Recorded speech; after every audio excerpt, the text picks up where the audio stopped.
Buenas tardes, mi nombre es María Gabriela Vera. Voy a hacer lo que es el video de exposición, que es la actividad correspondiente al día de hoy para la Cátedra de Derecho Internacional Privado sobre el tema régimen jurídico de los bienes. Bien, para el derecho internacional privado, los bienes se determinan o se dividen por su naturaleza o como están siendo de manera distintivos por bienes singulares y bienes universales. Esto sucede porque para ambos, siendo o actuando de manera singular como de manera universal, es decir, en conjunto, tienen diferencias. Los bienes singulares son conocidos como uti singuli. Ello significa que afecta a una sola parte o de manera individualizada, es decir, a una sola persona. Ahora bien, cuando se habla o se determinan los hechos jurídicos por bienes universales, utis universi, se determina que es una unidad jurídica, es decir, afecta completamente a varios bienes. El estatuto real es el encargado de regular dichos bienes antes mencionados. Este va a determinar cuál ley local, dependiendo de territorio, es la que se va a encargar de regir los bienes. ¿Por qué sucede esto? Porque hay bienes muebles e inmuebles. Lo que establece o tipifica esta ley, lo que es el estatuto real, es que se tome por igual, pero se aplique la ley de la localidad donde se encuentre situado el bien, bien sea bienes muebles o inmuebles. Sin embargo, existe una diferencia para bienes muebles que ya se verá un poco más adelante. Una de las atribuciones que tiene el estatuto real es distinguir entre bienes muebles e inmuebles, sin embargo, aplicando la misma ley para ambos. Lo que varía es la legislación donde se encuentre correspondiendo a la territorialidad. Otro de ellos es determinar la comercialización, es decir, cuál es el tráfico para lo que está determinado. De igual forma, el transporte, puesto que si es por vía marítima, por vía aérea, ferroviario, entre otros, tienen diversas cláusulas y diversas maneras de aplicar, una diferente a la otra, y varía por las maneras en las que se está transportando. Del mismo modo, es el encargado de extinguir, modificar o transmitir los derechos reales de dichos bienes. Ahora bien, la Res Citae es lo que va como el ordenamiento jurídico o la base de lo que es el estatuto. Este es el respaldo de ella.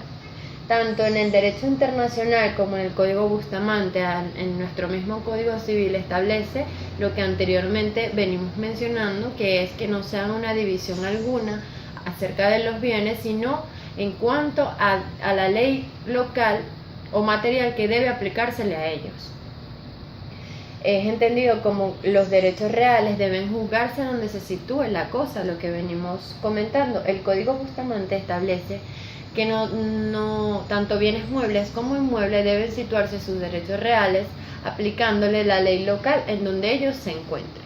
Ahora bien, el artículo 10 del Código Civil establece que los bienes que se encuentren dentro de la República Bolivariana de Venezuela serán regulados por nuestra legislación, aun así cuando el propietario de ellos sea una persona extranjera. De igual manera, en la inversa, pues también se han visto casos donde hay bienes que se encuentran en un país extranjero y los propietarios o portadores de ellos son venezolanos. Por lo tanto, la ley aplicable con respecto a ese acto jurídico que se requiera o se vaya a hacer sobre esos bienes, le corresponde a la situación donde se encuentra el bien, es decir, a la norma exterior. Ahora bien, el desplazamiento de los bienes muebles es un poco más confuso, porque como se sabe, los bienes muebles son aquellos que se pueden transportar de un lugar a otro, bien sea un vehículo, un computador, una cámara, entre otras infinidades de bienes muebles que pueda tener una persona.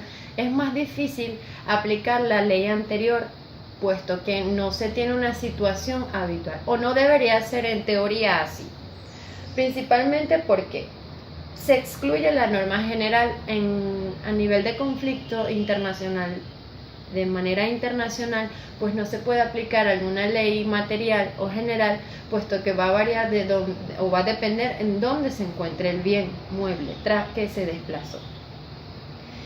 Para ello debe estudiarse el caso en concreto para hacerle una regulación particular al caso que se esté presentando con el bien. La aplicación de la última situación puede que sea un caso, como lo mencioné anteriormente, puede que si antes estaba situado en Venezuela, por ejemplo, un vehículo y se transportó a Perú, debería situarse la regulación de Venezuela, aunque esto va a derivar, puesto que al entrar a otra legislación cambia totalmente todo lo que es el ordenamiento jurídico. Entonces eso va a causar colisión entre normas. Y del mismo modo, se establece que debe ser sometido al sitio destino, es decir, donde se encuentre situado, bien sea por un tiempo un poco corto o determinado periodo.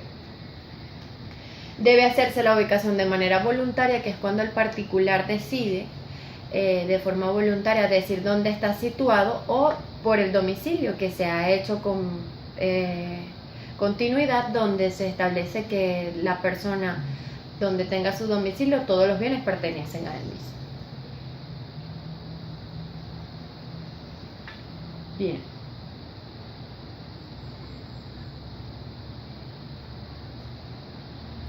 La locus tegit actum, que habla de los actos jurídicos son las manifestaciones de voluntad donde a un derecho le atribuye relevancia. Ahora bien, para que esto tenga solemnidades debe cumplir con varias formas, que es lo que le da la exterioridad al acto. Una de las ventajas de ello es que para el interés del autor puede proveer las ilicitudes, donde puede evitar los vicios que se puedan hacer en estos actos. De igual forma es beneficioso para terceros, puesto que pueden ver, por ser público, pueden ver la validez de la capacidad y de la voluntad. Con respecto a las formas, existen tres: la habilitante, que es la que habla cuando se presentan problemas de capacidad, puesto que si le falta alguno de los tres factores no sería un acto solemne y el acto estaría viciado. Cuando se habla de forma solemne es cuando existe un vicio, bien sea de voluntad, de incapacidad, lo que extingue o le hace nulo el acto.